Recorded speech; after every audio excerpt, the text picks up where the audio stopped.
श्रीमद् देवी भागवत का 8वां अध्याय रक्त बीज का वध। मैं अणिमा आदि सिद्धिमयी किरणों से आवृत भवानी का ध्यान करता हूँ। उनके शरीर का रंग लाल है, नेत्रों में करुणा लहरा रही है तथा हाथों में पास, अंकस, बाण और धनुष शोभा पाते हैं। ऋषि कहते हैं, चंड और मुंड नामक दैत्यों के मारे जाने तथा बहुत सी सेना का संहार हो जाने पर दैत्यों के राजा प्रतापी शुंभ के मन में बड़ा क्रोध हुआ और उसने दैत्यों की संपूर्ण सेना को युद्ध के लिए कूच करने की आज्ञा दी। वह बोला, आज उदयुद्ध नाम के 86 दैत्य सेनापति अपनी सेनाओं के साथ युद्ध के लिए प्रस्थान करें। कंबू नाम वाले दैत्यों के 84 सेना नायक अपनी वाहिनी से घिरे हुए यात्रा करें। 50 कोटि वीर कुल के और 100 धूम्र कुल के असुर सेनापति मेरी आज्ञा से सेना सहित कूच करें। कालक, दौहर्द, मौर्य और कालकेय असुर भी युद्ध के लिए तैयार हो मेरी आज्ञा से तुरंत प्रस्थान करें। भयानक शासन करने वाला असुर राज शुंभ इस समय इस प्रकार आज्ञा दे सहस्त्रों सहित बड़ी बड़ी सेनाओं के साथ युद्ध के लिए प्रस्थित हुआ। उसकी अत्यंत भयानक सेना आती देख चंडिका ने अपने धनुष की टंकार से पृथ्वी और आकाश के बीच का भाग गुंजा दिया। राजन, तदनंतर देवी के सिंह ने भी बड़े जोर जोर से दहाड़ना आरंभ किया। फिर अंबिका ने घंटे के शब्द से उस ध्वनि को भी बढ़ा दिया। धनुष की टंकार, सिंह की दहाड़ और घंटे की ध्वनि से संपूर्ण दिशाएं गूंज उठी। उस भयंकर शब्द से काली ने अपने विकराल मुख को और भी बढ़ा लिया तथा इस प्रकार से विजयिनी हुई। उस तुमुल नाद को सुनकर दैत्यों की सेनाओं में चारों ओर से आकर चंडिका देवी सिंह तथा काली की देवी को क्रोधपूर्वक घेर लिया। राजन, इसी बीच में असुरों के विनाश तथा देवताओं के अभ्युदय के लिए ब्रह्मा, शिव, कार्तिकेय, विष्णु तथा इंद्र शक्ति आदि देवता भी शक्तियों से सुसज्जित, जो अत्यंत पराक्रम और बल से संपन्न थी,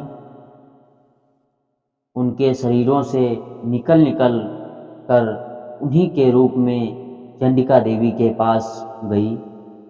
जिस देवता का जैसा रूप, जैसी वेशभूषा और जैसा वाहन है, ठीक वैसी ही साधनों से संपन्न हुई हो उसकी शक्ति असुरों से युद्ध करने के लिए आई। सबसे पहले हंस युक्त विमान पर बैठी हुई अक्ष सूत्र और कमंडलू से सुशोभित ब्रह्मा जी की शक्ति उपस्थित हुई, जिसे ब्रह्माणी कहते हैं। महादेव जी की शक्ति वृषभ पर आरूढ़ हो, हाथों में श्रेष्ठ त्रिशूल धारण किए, महानाग का अंकस पहने, मस्तक में चंद्र रेखा से विभूषित हो वहां आ पहुंची। कार्तिकेय जी की शक्ति रूप जगदम्बिका का उन्हीं का रूप धारण किए श्रेष्ठ मयूर पर आरूढ़ हो हाथ में शक्ति लिए दैत्यों से युद्ध करने के लिए आई। इसी प्रकार भगवान विष्णु की शक्ति गरुड़ पर विराजमान हो शंख चक्र गदा शंख सागर धनुष तथा खड़ग हाथ में लिए वहां आई। अनुपम यज्ञवाराह का रूप धारण करने वाली श्रीहरि की जो शक्ति है वह भी 12 शरीर धारण करके वहां उपस्थित हुई। नारसिंही शक्ति भी नरसिंह के समान शरीर धारण करके वहां आई। गर्दन के बालों को झटकते हुए आकाश के तारे बिखरते पड़ते थे। इसी प्रकार इंद्र की शक्ति वज्र हाथ में लिए गजराज ऐरावत पर बैठकर आई। उसके भी सहस्त्र नेत्र थे। इंद्र का जैसा रूप है वैसा ही उसका भी रूप था। तदनंतर उन देव शक्तियों से घिरे हुए महादेव जी ने चंडिका से कहा, मेरी प्रसन्नता के लिए तुम शीघ्र ही इन असुरों का संहार करो। तब देवी ने के शरीर से अत्यंत भयानक और परम उग्र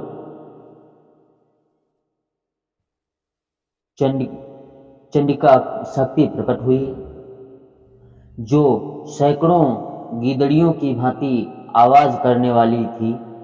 इस पराजिता देवी ने धूमिल जटा वाले महादेव जी से कहा, भगवान आप शुंभ निशुंभ के पास दूत बनकर जाइए और उन अत्यंत गर्वीले दानों शुंभ और निशुंभ दोनों से कहिए, साथ ही उनके अतिरिक्त भी जो दानव युद्ध के लिए वहां उपस्थित हों उनको भी यह संदेश दीजिए, दैत्यों यदि तुम जीवित रहना चाहते हो तो पाताल को लौट जाओ।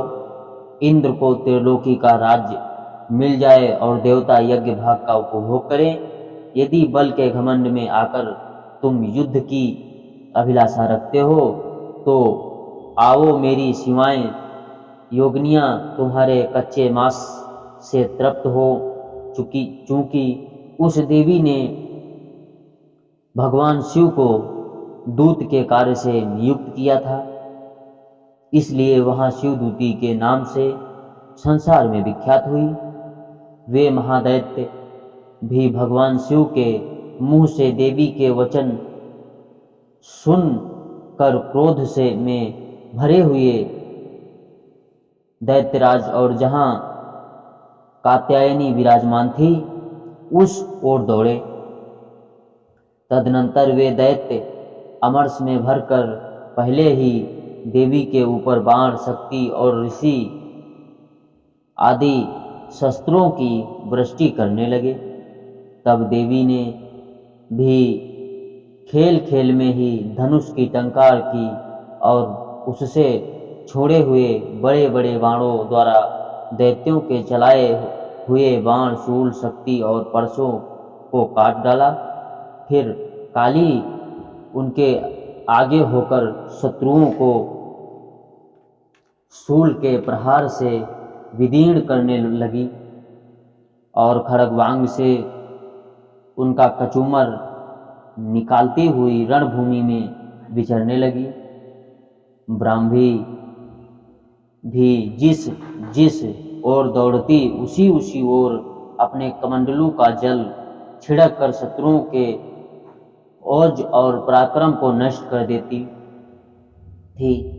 महेश्वरी ने त्रिशूल से तथा वैष्णवी ने चक्र से और अत्यंत क्रोध में भरी हुई कुमार कार्तिकेय की शक्ति से दैत्यों का संहार आरंभ किया।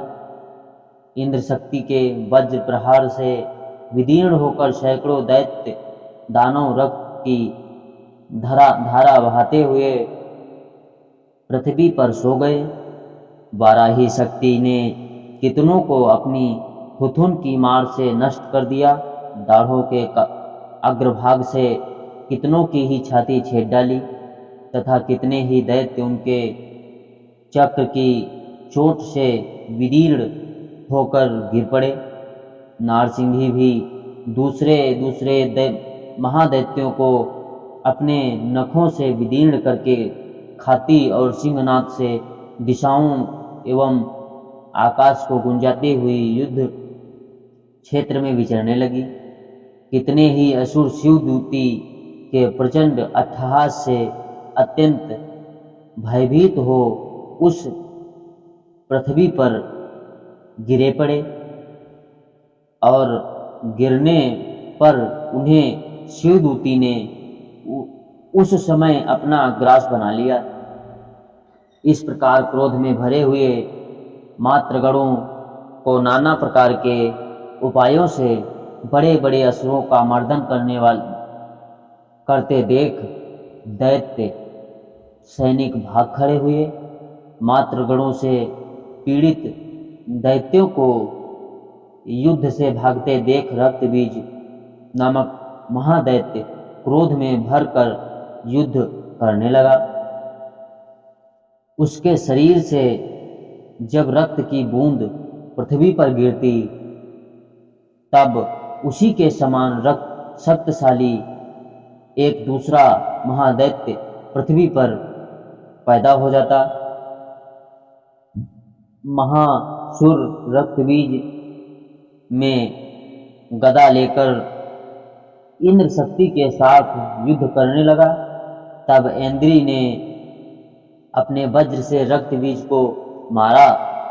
वज्र से घायल होने पर उस के शरीर से बहुत सा रक्त चूने लगा और उससे उसी के समान रूप तथा पराक्रम वाले योद्धा उत्पन्न होने लगे। उसके शरीर से रक्त की जितनी बूंदें गिरी उतने ही पुरुष उत्पन्न हो गए। वे सब रक्त बीज के समान वीर्यवान, बलवान तथा पराक्रमी थे। वे रक्त को से उत्पन्न होने वाले पुरुष भी अत्यंत भयंकर अस्त्र शस्त्रों का प्रहार करते हुए वहां मातृगणों के साथ घोर युद्ध करने लगे। पुनः वज्र के प्रहार से जब उसका मस्तक घायल हुआ तब रक्त बहने लगा और उससे हजारों पुरुष उत्पन्न हो गए। वैष्णव देवी ने युद्ध में रक्त बीज पर चक्र का प्रहार किया तथा ऐन्द्री ने उस दैत्य सेनापति को गदा से चोट पहुंचाई। रक्त बीज पर चक्र का प्रहार होते ही वैष्णवी ने के चक्र से घायल होने पर उसके शरीर से जो रक्त बहा और उसके जो उसी के बराबर आकार वाले सहस्त्रों महादैत्य प्रकट हो गए। उनके द्वारा संपूर्ण जगत व्याप्त हो रहा था। कौमारी ने शक्ति से, वाराही ने खड्ग से और महेश्वरी ने त्रिशूल से महादैत्य रक्तबीज को घायल किया। क्रोध में भरे हुए उस महादैत्य रक्तबीज ने भी गदा से सभी मात्र शक्तियों पर पृथक पृथक प्रहार किया। शक्ति और शूल आदि से अनेक बार घायल होने पर जो उसके शरीर से रक्त की धारा पृथ्वी पर गिरी उससे भी निश्चय ही सैकड़ों असुर उत्पन्न हुए।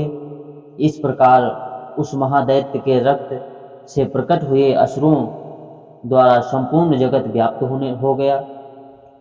उससे उन देवताओं को बड़ा भय हुआ। देवताओं को उदास देख चंडिका ने काली से शीघ्रता पूर्वक कहा, चामुंडे तुम अपना मुख और भी फैला लो। तथा मेरे शस्त्रपात से गिरने वाले रक्त बिंदुओं और उनके उत्पन्न होने वाले महादैत्यों को तुम अपने इस उतावले मुख से खा जाओ। इस प्रकार रक्त से उत्पन्न होने वाले महादैत्य का भक्षण करती हुई तुम रण में विचरती रहो। ऐसा करते ही उस महादैत्य रक्तबीज का सारा रक्त क्षीण हो जाने पर वह स्वयं ही नष्ट हो जाएगा। इन भयंकर दैत्यों को जब तुम खा जाओगी तब दूसरे नए दैत्य उत्पन्न नहीं हो सकेंगे। काली से यूं कहकर चंडिका देवी ने त्रिशूल से रक्त बीज को मारा और काली ने अपने मुख में उसका सारा रक्त ले लिया। जब उसने वहां चंडिका पर गदा से प्रहार किया, किंतु उस गदापात से देवी को तनिक भी वेदना नहीं पहुंची। रक्तबीज के घायल शरीर से बहुत सारा रक्त गिरा, किंतु ज्यों ही वह गिरा त्यों ही चामुंडा ने उसे अपने मुख में ले लिया। रक्त गिरने से काली के मुख में जो महादैत्य उत्पन्न हुए उन्हें भी वह चट कर गई और उसने रक्त बीज का रक्त भी पी लिया। तदनंतर देवी ने रक्त बीज को, जिसका रक्त चामुंडा ने पी लिया था, वज्र, बाण, खड़ग तथा रस्सी आदि से मार डाला। राजन, उस प्रकार सहस्त्रों के समुदाय से आहत एवं रक्तहीन हुआ महादैत्य रक्तबीज पृथ्वी पर गिर पड़ा।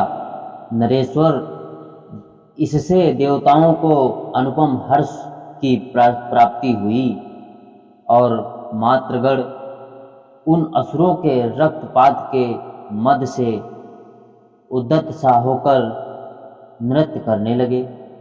इस प्रकार श्री मार्कंडेय पुराण में सावर्णिक मनवंतर की कथा के अंतर्गत देवी महात्म्य में रक्तबीज नामक 8वां अध्याय पूरा हुआ। जय माता की।